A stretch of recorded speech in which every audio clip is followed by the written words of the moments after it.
Roma pasal 3. Jika demikian, apakah kelebihan orang Yahudi dan apakah gunanya sunat?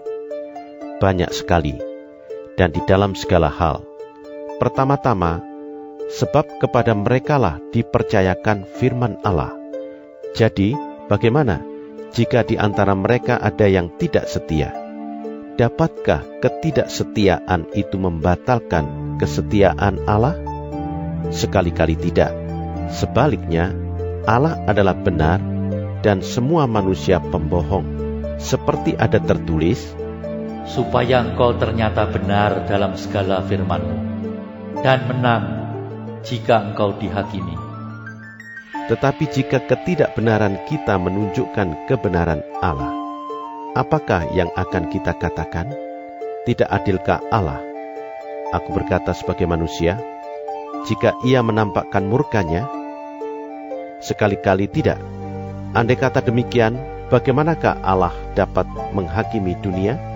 Tetapi jika kebenaran Allah oleh dostaku semakin melimpah bagi kemuliaannya, mengapa aku masih dihakimi lagi sebagai orang berdosa? Bukankah tidak benar fitnahan orang yang mengatakan bahwa kita berkata, marilah kita berbuat yang jahat supaya yang baik timbul daripadanya. Orang semacam itu sudah selayaknya mendapat hukuman. Jadi bagaimana? Adakah kita mempunyai kelebihan daripada orang lain? Sama sekali tidak.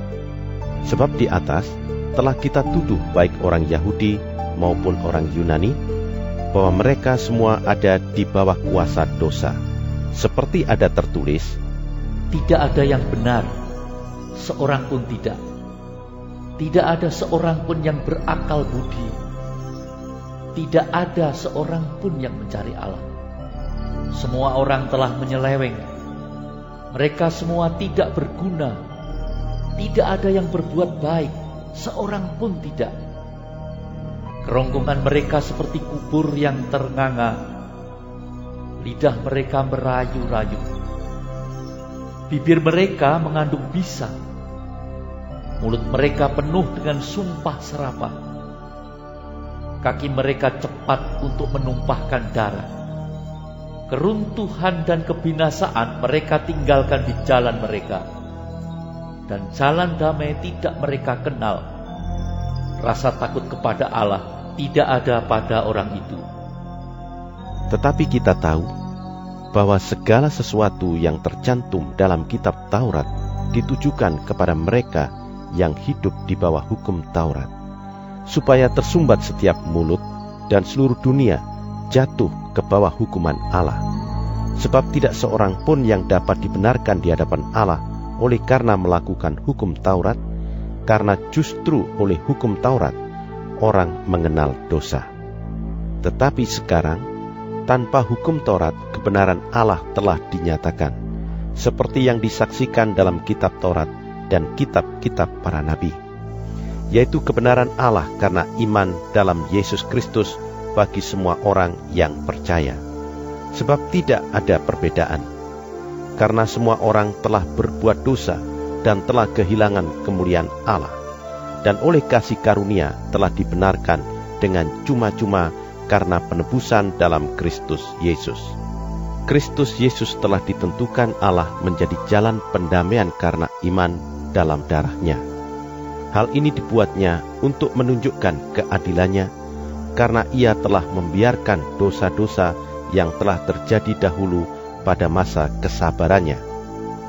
Maksudnya ialah untuk menunjukkan keadilannya pada masa ini, supaya nyata bahwa ia benar dan juga membenarkan orang yang percaya kepada Yesus. Jika demikian, apakah dasarnya untuk bermegah? Tidak ada. Berdasarkan apa? Berdasarkan perbuatan? Tidak, melainkan berdasarkan iman. Karena kami yakin bahwa manusia dibenarkan karena iman, dan bukan karena ia melakukan hukum Taurat. Atau, adakah Allah hanya Allah orang Yahudi saja? Bukankah ia juga adalah Allah bangsa-bangsa lain? Ya benar, ia juga adalah Allah bangsa-bangsa lain.